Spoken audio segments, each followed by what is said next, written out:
Hi, everyone. My name is Caitlin Allen. I'm the SVP of Market at Simbe. And today it is my pleasure to kick off our Strategic Retail Perspectives series with a man that bears no introduction or does not need an introduction, Dave Steck, formerly of Schnuck Markets.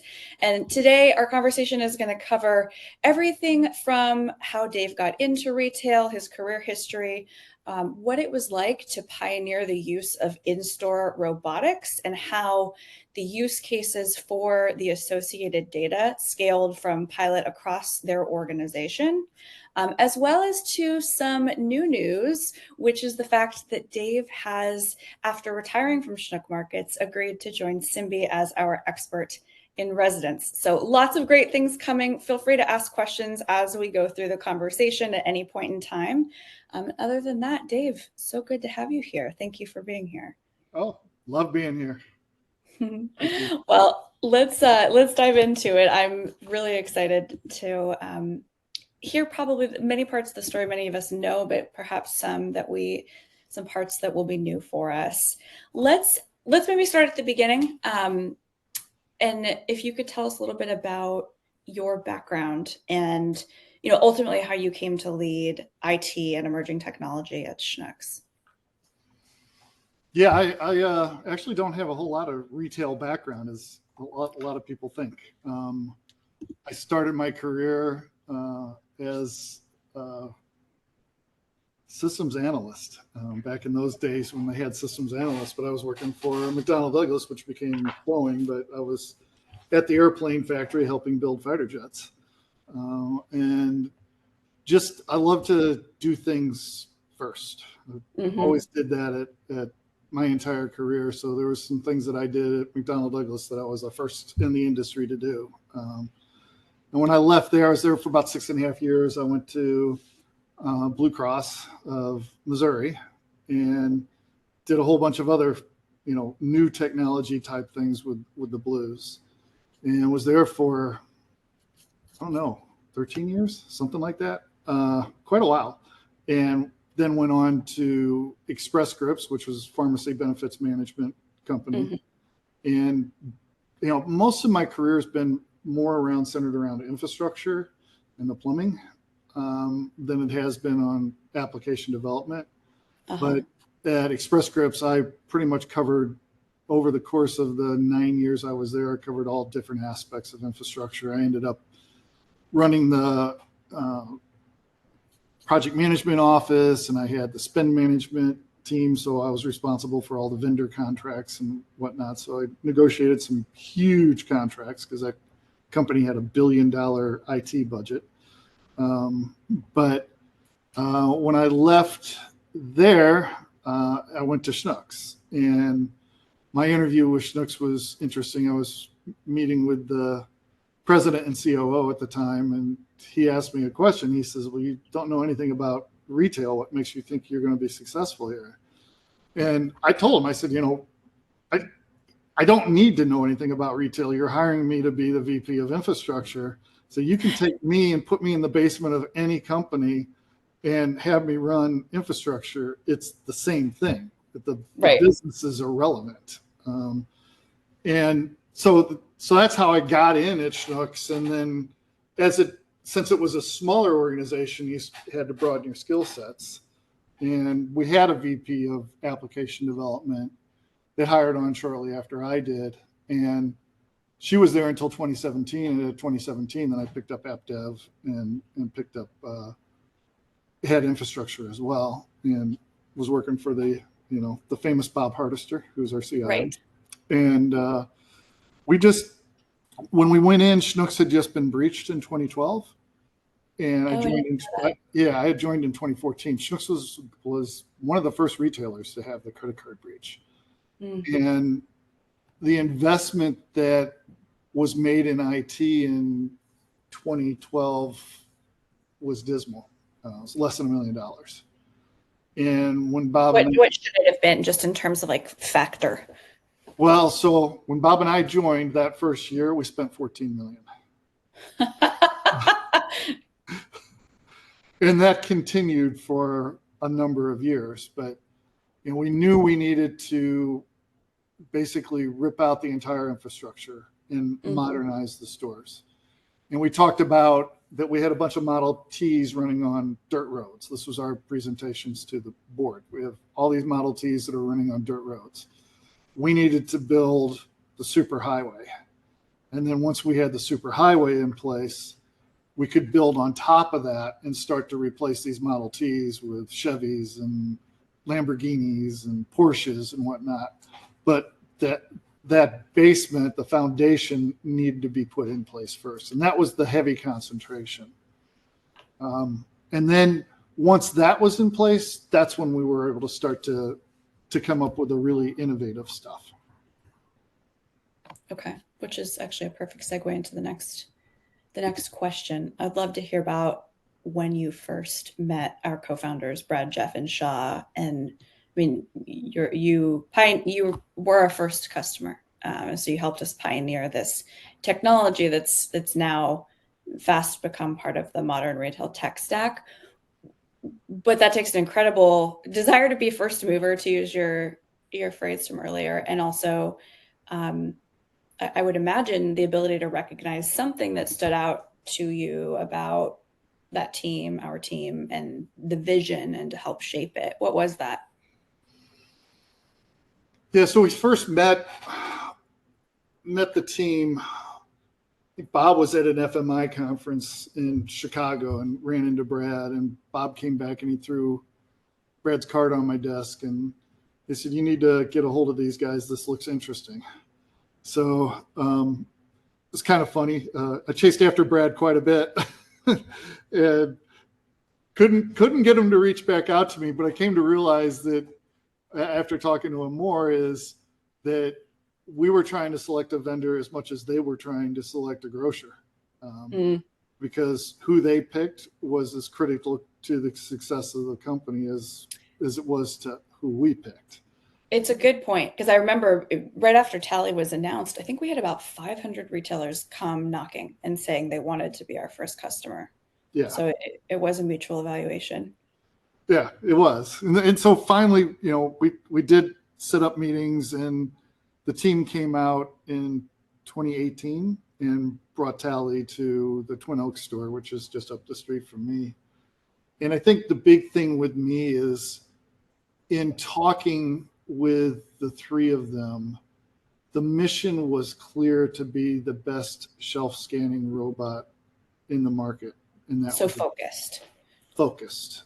And that was the most appealing thing to us, is do one thing and do it really well, rather than do 15 things and do none of them well. Right. And we looked at other robots, and everybody was trying to do something in addition to out on shelf. And it just didn't appeal to us because it was scattered. Right. And not to zoom forward in terms of timeline, but we've since, and we'll talk about this over the course of this conversation, we've since realized together how broad the application for out on shelf data is. Did you understand the foundational importance of that particular use case at that point in time? Like, what was your vision for the technology back then? It was pretty blurry.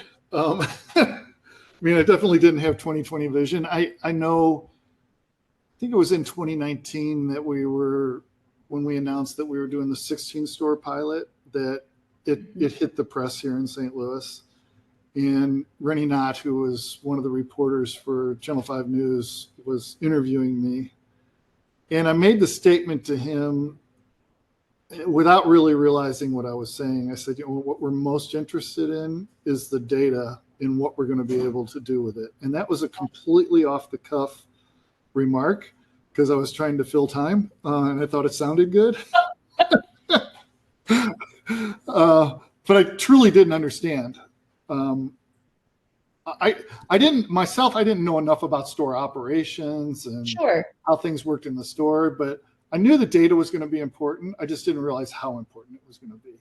And once that data started coming back and we're like, oh, we can do this, and we can do this, and we can do this, and we can do this. But then, we also had to stay focused on what is it that we're trying to accomplish, and we need to accomplish the out on shelf, and then we can pick up the rest of the stuff later. Yeah, that makes sense. Well, I'll come back to I want to ask you when you first had the aha about how much robotics would change and has changed retail, but I'll come back to that maybe after a couple of questions about the early days and the proof of value. Um, Tell us a little bit, for many shoppers, seeing a robot in a retail store, it's largely for most people their first experience encountering robotics in a shared space. Like we're familiar with Roombas or dishwashers. We might know that robots exist in a warehouse, but it's very different to see Tally and different in a positive way, but it's definitely new. So I'm curious how store teams and shoppers reacted at Schnucks when you started rolling Tally out and then how that evolved over time. Yeah, that is definitely an evolution. Um, Yeah. I think when you look at when we first brought Tally in 2018, and Jeff Shaw and Brad and I were following the robot around for 3 days, that was one of the things that we did talk about was with the customers, what was their reaction? Yeah. And I know Jeff was very, very interested in that because he's the guy behind the design of it and what it looks like and how it reacts. And the vast majority of people were pretty excited about it. They were interested in it, and well, I've never seen this before. You're going to have the naysayers, right? That are always worried about, oh, robotics are going to replace a job, or I don't like this because it's scary. But those were few and far between. Mm-hmm. Then, as we started that rollout and we got the press, and you watched social media responses, there was a lot of negativity about robotics and replacing humans. But I don't think anybody really realized the truth behind the story there, that it really wasn't replacing any humans. It was enriching their jobs. Not at that point, at least. Today, Right. the Yeah. conversation has changed a lot. Yeah. But the teammates were also skeptical. Mm-hmm. And as we got, we're a union shop. There's always a fear of jobs being lost. As we got more and more integration with the robot in their day-to-day activities, and they started to understand, well, wait a minute, I hate doing this job, and you're not cutting my hours, so I'm going to embrace this. And we got it to the 16 stores, then we rolled out to 62 stores, or I can't do the math in my head, but it just became a momentum from the teammates. We didn't have to talk to them about the robot anymore. The word of mouth internally drove the demand for the robot. And store managers and center store managers, they were clamoring to get the robot. Well, why does that store get to go first? I want it. Right. So it was definitely a shift. And then you would have people post things on social media that were negative. But what's funny was the teammates that were previously kind of agreeing with replacing robots, they got online and started saying, well, no, this is not doing that. This is what it's doing, and we love the robot. Right. So it is a shift, and you don't see too much of that negativity anymore. There's always somebody, if you hand them a No. gold brick, they're going to say it's too heavy. But yeah. Well, to the contrary, I actually saw a video yesterday of a Schnuck shopper named Leo who just had her third birthday party at Schnucks, and there were Tally tattoos, Tally t-shirts, Tally cookies, and of course Schnucks sponsored all of this, like the food side of things. But we hear from shoppers and from our clients all the time that shoppers love it when Tally's out and about in store, and they actually stay longer when Tally is traversing and tend to spend more money because it enriches the store experience in that very way as an experience itself. And similarly, store associates in aggregate, 9 of 10 of them say they prefer their jobs with the robot around. So you really did pioneer a big change in that way of how we perceive technology as a power tool. Yeah. Maybe is the way to say it. I'm curious if I can go back for just a second to along the lines of how people respond to robots.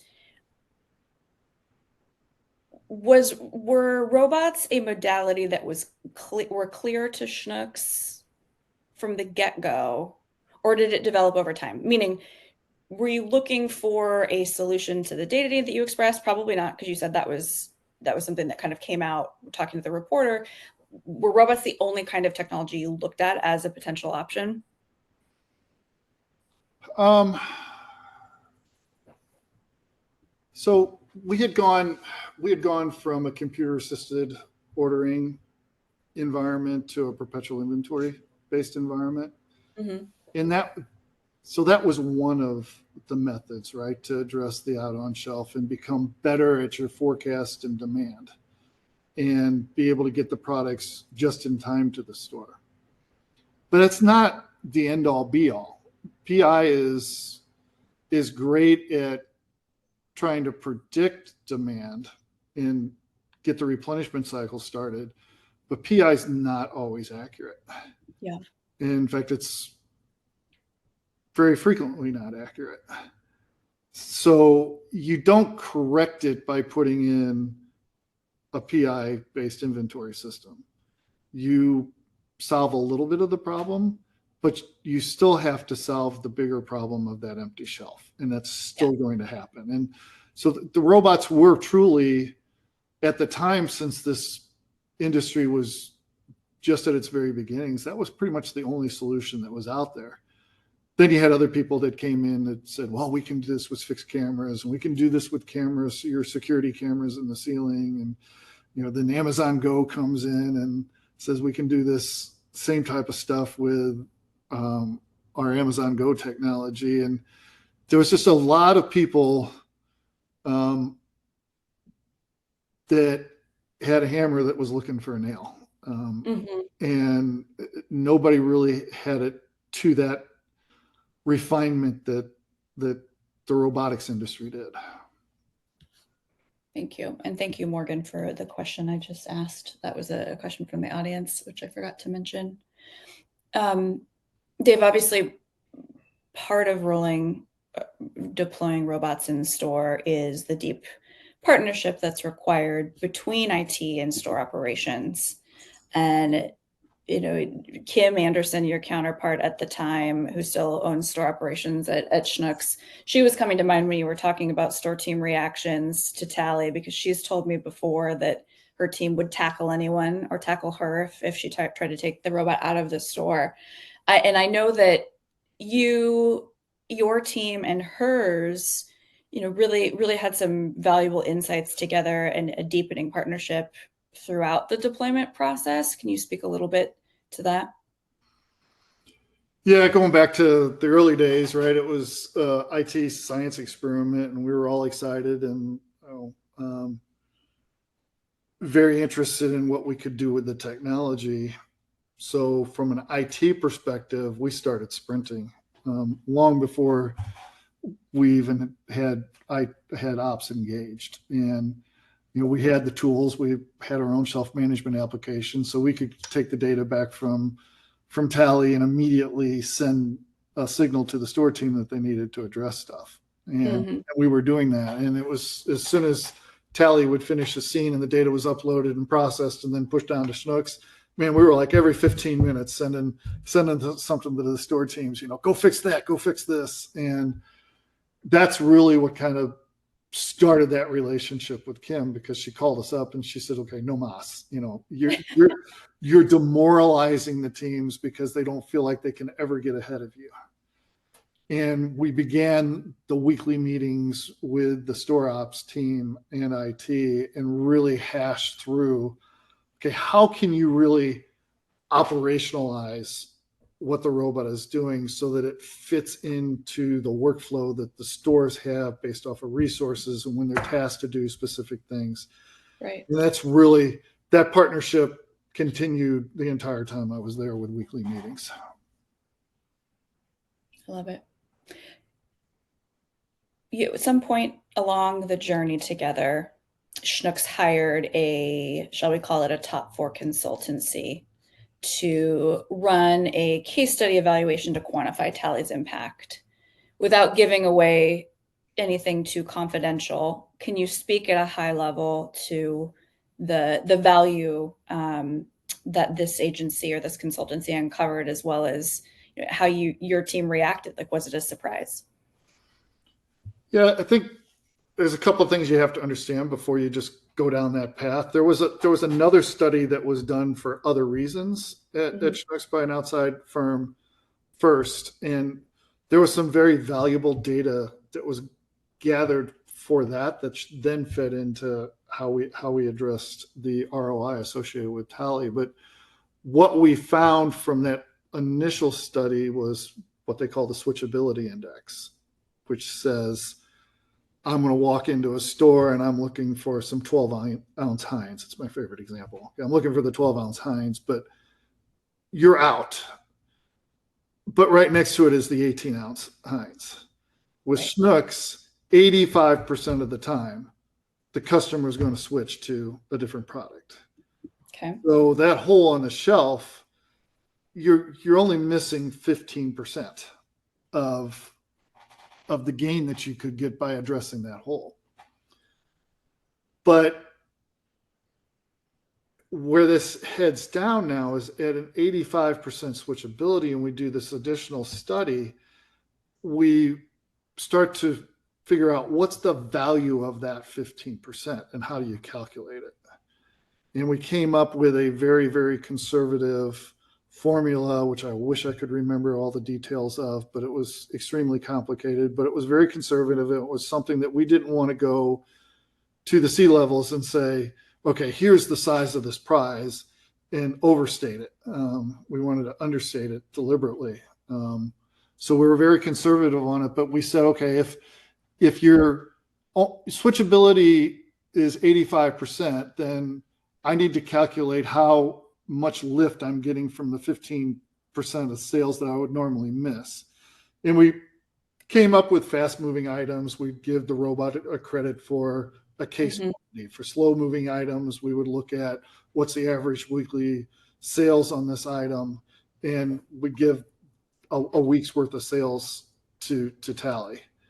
And that number quickly underscored the value to the store and the ROI of the robot. And as we first looked at it, we knew that we could be easily break even and above with the robot for over half of the chain. Mhm.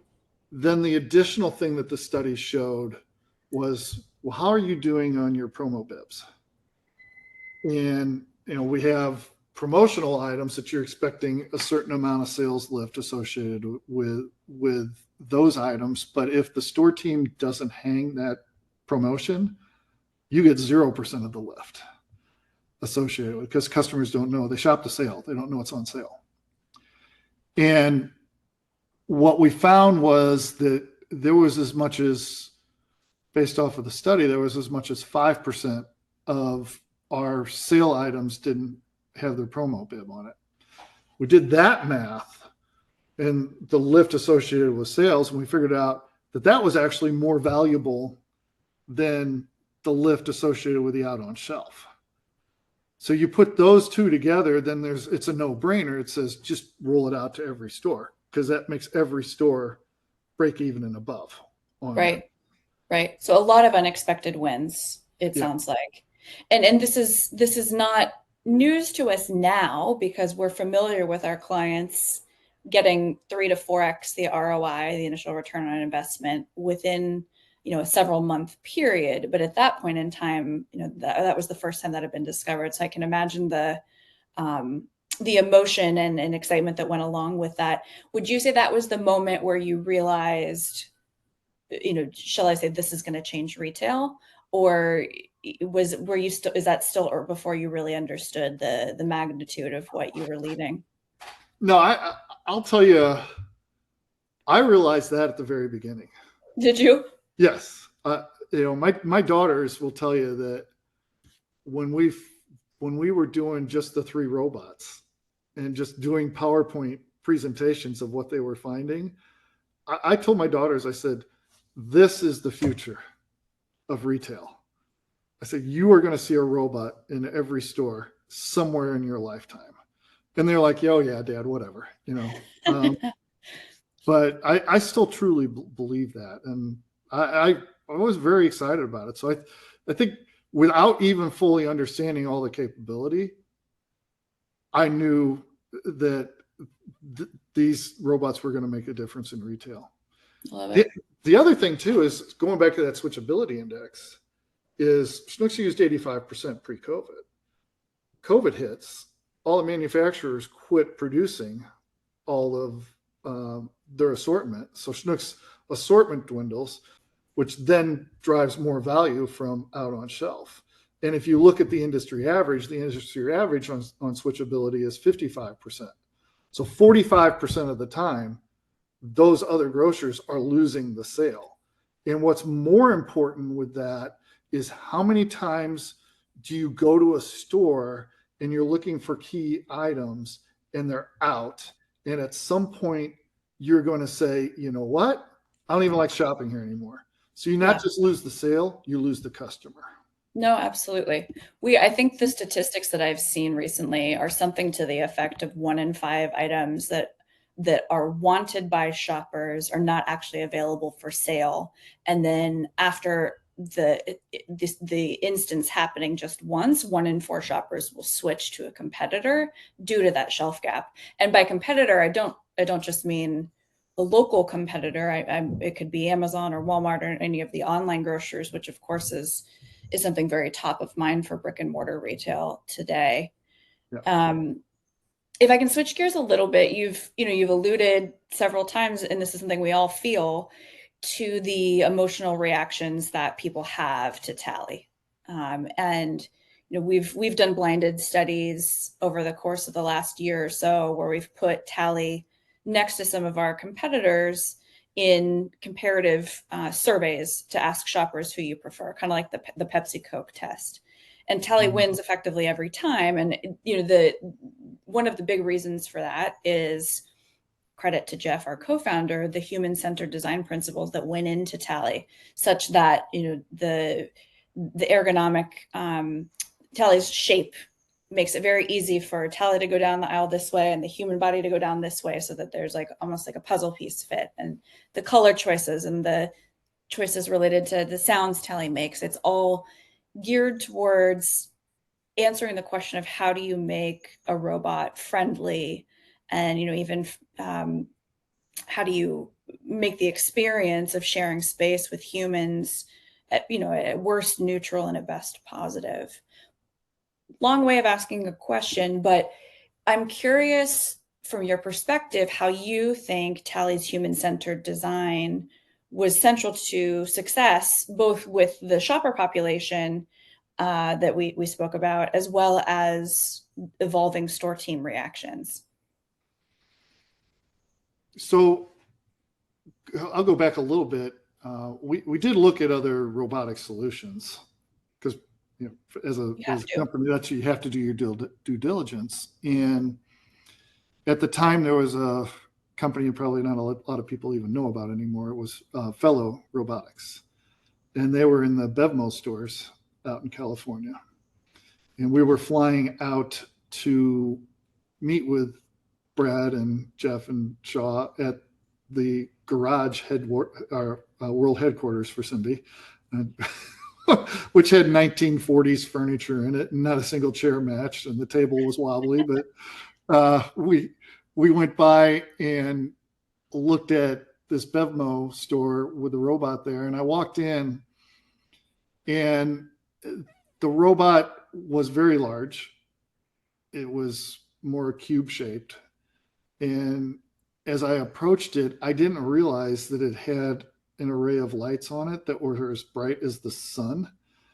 And I stepped over and I was looking at it, and those lights went on, and I was literally blinded. You close your eyes, you could see all the light bulbs. And it was that way for quite a while. And I knew right then that I had no interest in putting that into a Schnuck store, because I didn't want that customer experience where somebody was going to get blinded by these lights. Yes. And people remember how they feel in certain experiences. That is what lingers. So that turned me off right off the bat. And then Bossa Nova was still around at the time, and Bossa had a very large robot. They put all their compute on the robot, so it made it extremely expensive. But they also had it traverse down the center of the aisle. Yeah. And that was very imposing as well for customers. They don't want to have to, be interrupted by the robot. You get enough complaints every once in a while. The tally's in the way, but tally's only 18 inches away from the shelf. So to have it go down the center of the aisle, it just wasn't a good experience as well. And the design was equally as important too, was the blinking eyes, the friendly look, the friendly demeanor, the nice sounds it makes. My wife talks about, oh, I love the robot because of the sounds it makes, and you get that experience as well from customers that are altering their shopping habits to come when the robot's there, because they just like the experience there. They like to see the robot. Their kids love it as well. So Yes. that design really was critical to the reason why we stuck with it. So Thank you for sharing that. mm-hmm. I'm going to switch gears a little bit. Let's talk about use cases, which, and we've already alluded to it, but just for the purposes of repetition, what was the initial business problem or use case that you set out to solve with Tally? And you mentioned this already. Yeah, out on shelf was the big one, but the thing too was convincing everybody that you had this problem. Right. And if you think about how store teams are measured by their own shelf availability. So if I'm being measured, you have to be careful what you measure, because you're going to get the results that you are asking for. If the goal is to have only 2% outs, what's the store team who's self-reporting going to do? They're going to deliver 2% outs. And when you have this thought that, oh, look, we only have 2% outs, so I don't have a problem, you have to get past that. Mm-hmm. And say, okay, well, you're measuring them for this. So Yes. let's see what the reality is. And then once you put the robot in, you're like, you're missing anywhere from 4x to 15x the number of outs that you think you are having. So that initial use case was, number one, prove the robot was right. And number two, prove to store ops that their problem was bigger than they thought. Right. And then, if I understand correctly, one of the next use cases for the data, for Tally's data, was integrating it into your mobile app for the use, for the use of both shoppers and associates. Can you speak a little bit about that? Yeah, that's where I think Schnucks actually came up, although Jerry may disagree with me, but I think we came up with the idea of using the location tags on every 4-foot section. So we knew, based off of the Tally capture, the aisle side segment shelf number and theoretically the offset on the shelf for every single item. And once you have that, that's where the concept of the realogram came around. I think Bob and Simbe would argue over who developed the name realogram, but I think Bob says it was him. Things that really matter in the world. That's right. But once you get the realogram, now you know what's in the store. There was a belief that, well, grocers know everything that's in the store because they carry it in the store. But if you go back and you look at how category managers manage that, they're going to set up a new item. They're going to say this is carried in every store, even though they fully intend to not carry it in every store. So you have this huge catalog of items that could be carried in the store that get fed into the e-commerce catalog. And now your shopper experience is terrible because they're shopping items that don't exist in that store. So by utilizing the Tally data, that can feed your e-commerce catalog. Now you also know your XYZ coordinates for every item. So now you can route the shopper to that item effectively within the app, whether it be a Schnucks customer within the Schnucks app or an Instacart shopper using the Instacart app.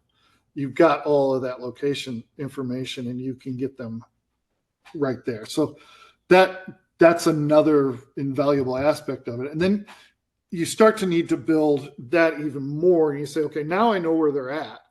Do I Right. know if they're there or not? And that's the next iteration is if Tally sees it's out, take it off the catalog. So you're not causing customers to have a dissatisfier. Yeah. So really knowing item location is the driver of a lot of these use cases, whether it's shoppers being able to show up and get told, here's the pick order for your shopping list that's the most efficient and the things that are in stock, or for store teams fulfilling online orders, the same thing. Go get the items in this order. Right. And that makes a lot of sense. And I should note, Jerry actually shared this comment in the chat here that it sounds like Bob did have the idea.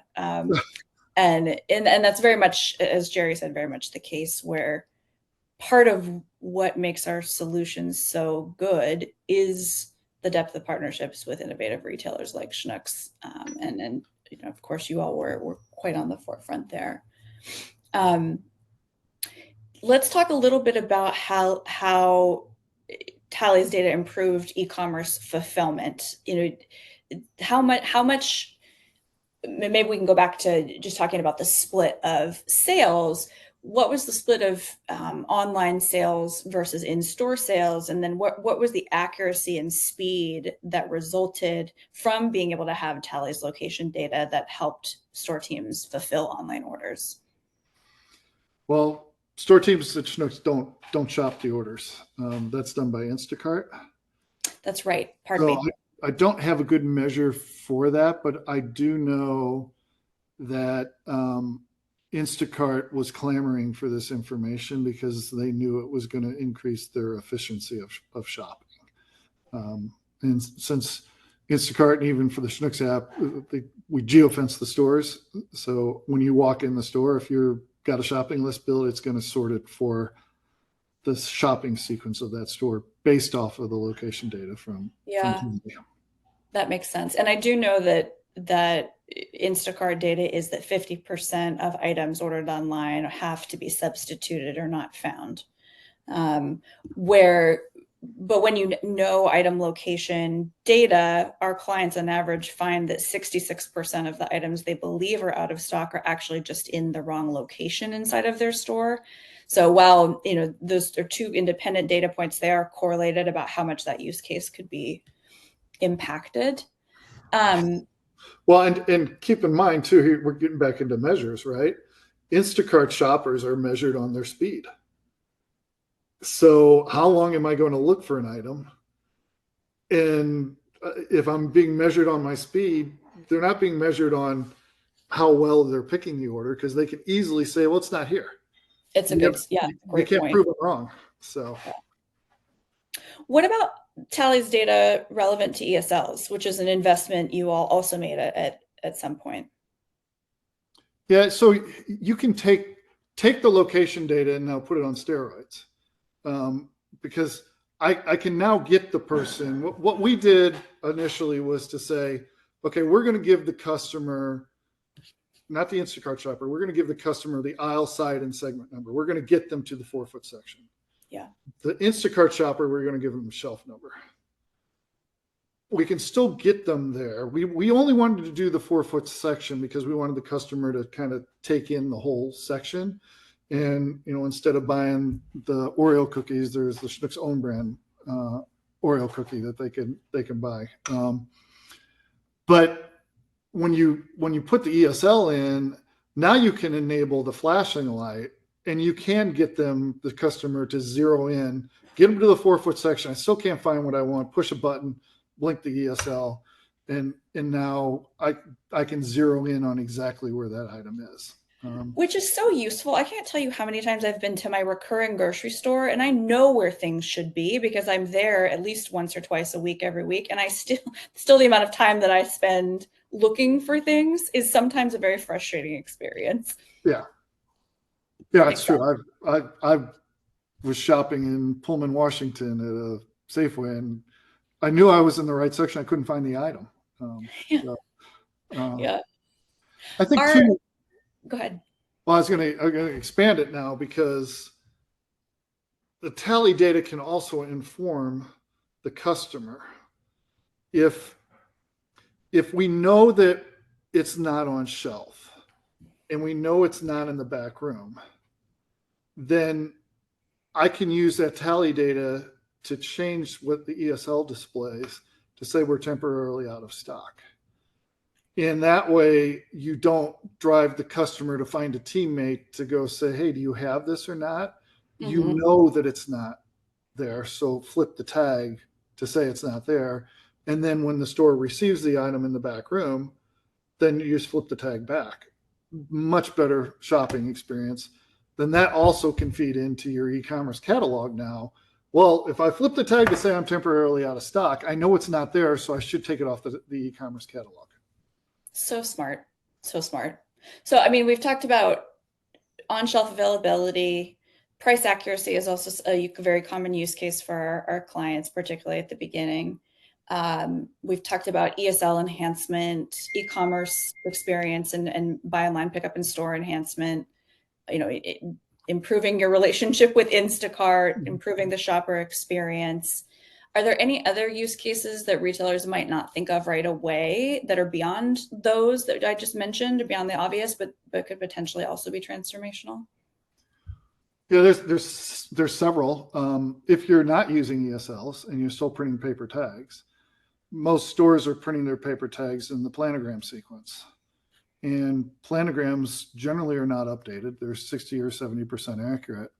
So if you know the sequence from the realogram of the tag, why not print it from the realogram and not the planogram? And Right. you're going to inherently improve your pricing accuracy by that because now the store team isn't looking for where to hang this tag and eventually giving up and throwing the tag away. So that was a huge value unlock for us. And, yes, we eventually went to ESLs, but we still had a couple of years of sequencing the tags right and improving efficiency there. Yeah. You're also getting it from the perspective of resets. Is your space planning team is going to come up with what the new set is going to look like? And I don't think anybody realizes because I didn't, but there is generally at stores there is a reset team in a store every week doing some type of reset. And it could be just, a 4-foot section, or it could be a 40-foot section. Yeah.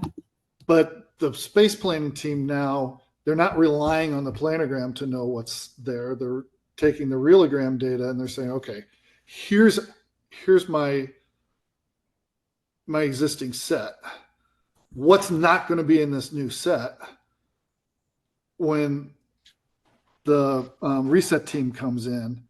So I need to take those items that are not going to be in the set, mark them down, and sell through them before the team comes in. Because if you don't mark them down, number one, you're losing the opportunity to sell at a markdown price instead of a clearance price. But number two, you're causing an incredible amount of labor for the store team or the reset team. Take the item off the shelf, put it in a milk crate, put it in a U-boat, take it to the back room, have the receiver call the category manager, get a clearance price, bring the milk crate back out to the clearance aisle, and put the item back up. That's an incredible amount of wasted labor. So just sell through it and get it at a markdown value and not a clearance value. Can also use the data to audit your inventory teams coming in and doing physical inventory. You'll know what's on that shelf from the realogram. And if that's not counted, you can bounce what the inventory teams are counting. And if there's an item that's not counted, you can send them back out while they're still there and say, okay, go count these items. Yeah. And that's a huge financial benefit as far as write-offs go, because you think you have 20, the inventory team didn't count it, so you have 0. So you just wrote off 20 items that you actually have. Makes a lot of sense.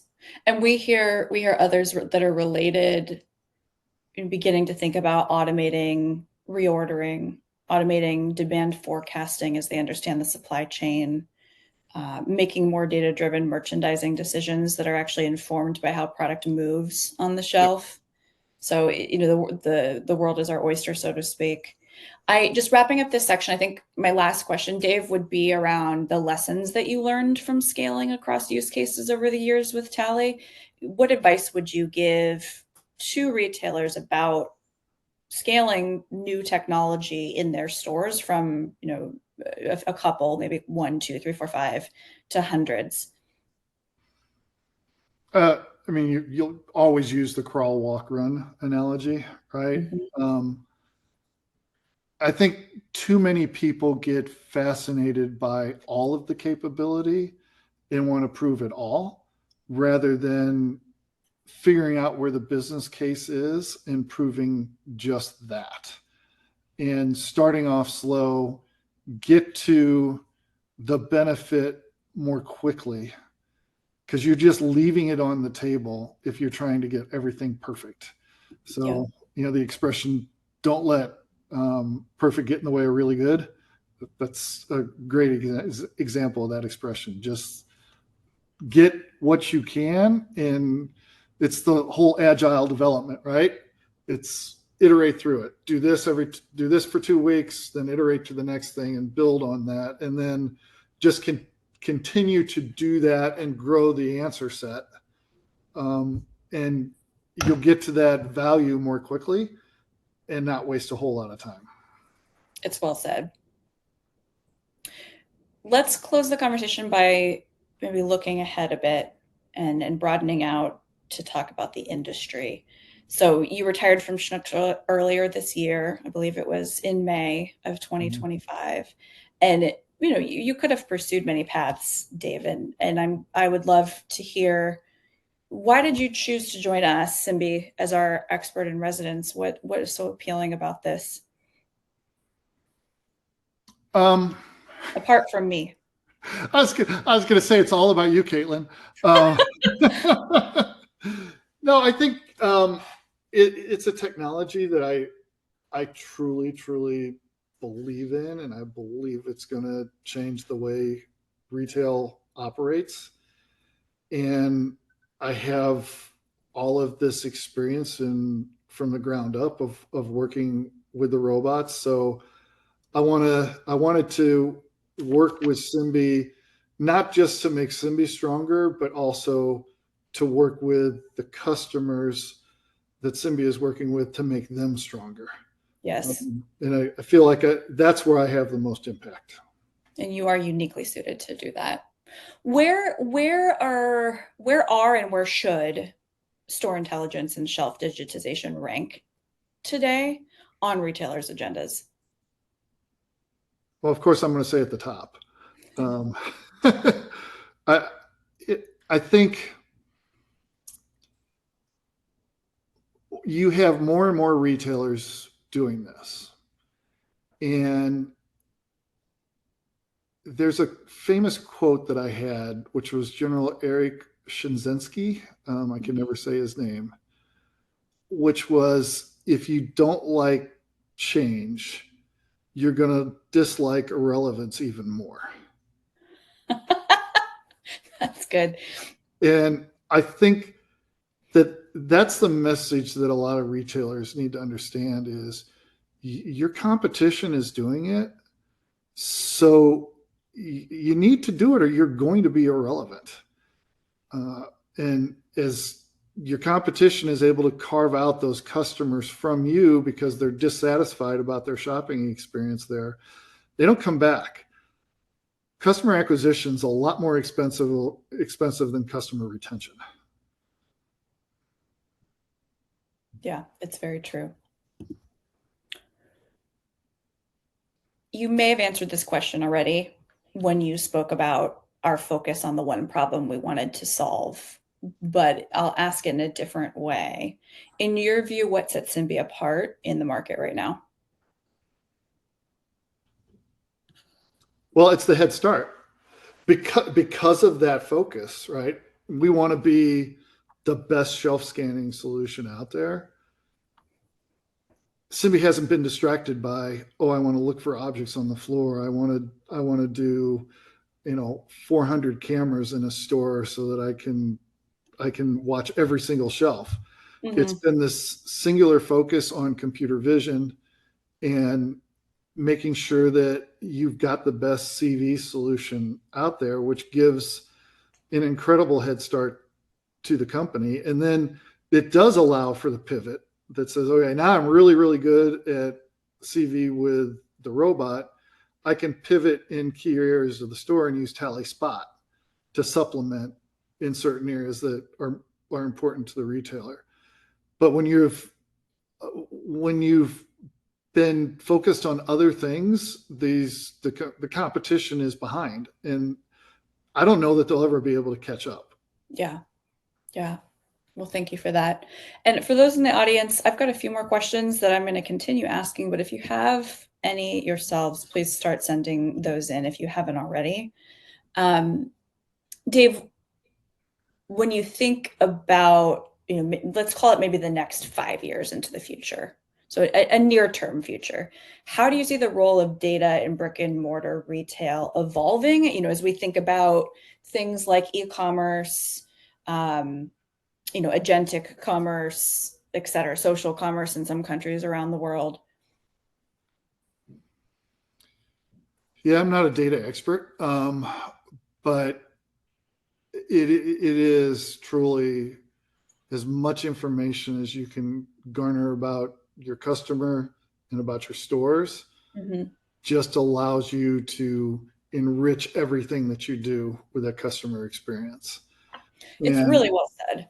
yeah, I think too, and we'll see if this comes to be, but as we live with our smart devices and our smart fridges and all the things that know us very, inside and out, shall we say, it'll be interesting to see as the supply chain gets digitized and brick and mortar gets digitized, what do our agents start doing for us in terms of creating recipes, yeah, deciding our grocery shopping lists, maybe placing orders for online orders for grocery, et cetera, et cetera. So to your point, the sky really is the limit there.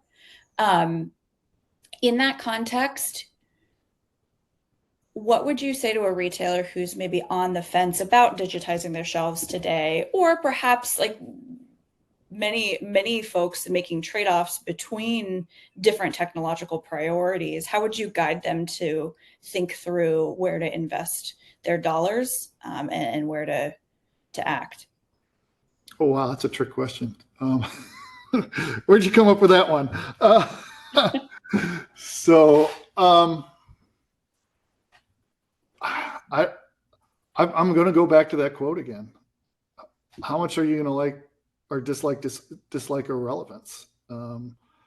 I think you have to do something, but you have to do it in a solid, methodical process. Don't go out and say same thing. I want to do agentic AI. I want to do generative AI. I want to do the shelf scanning. I want to do this. I want to do that, and becomes scattered. Is I saw this really quite a bit with other retailers. There's a whole lot of technologies that are out there that they all experimented with, but they didn't have an end goal in mind. You Mm-hmm. look at the Amazon Go type phase, right? There was a lot of retailers that jumped on the bandwagon with Trigo and Grabango and all of these other shelf awareness type technologies, but they didn't really understand the financial piece of that. They Mm-hmm. spent a lot of money doing nothing. So it's got to be, if you're going to innovate, do it with purpose. Well, And and make really sure what you're you're ahead of saying them. is start with what impacts the shopper the most, and like what impacts the shopper the most in terms of spend and margin Right. more than the items that they buy. Yeah, very true. It's Thanks and for well, I'm just restating that. reiterating what you just said. Yeah. One question from Brian, and then maybe we'll wrap it up. He's asking if there's a metric that Schnucks used, or that the other grocers that you've been peers with for a decade plus, what's the metric that they use to quantify the cost of a lost shopper or a lost customer? Sorry, don't have an answer to that one. I don't. Okay.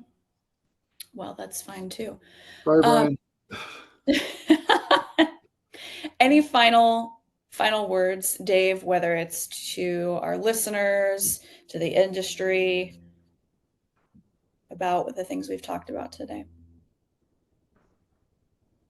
No, I think we've covered it well. I don't have any real philosophical thoughts to add.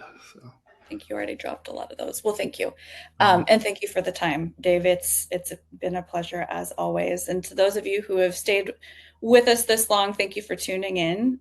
We look forward to sharing our store intelligence platform with you and how it might benefit your stores as well. Have a great day, everybody. Thanks.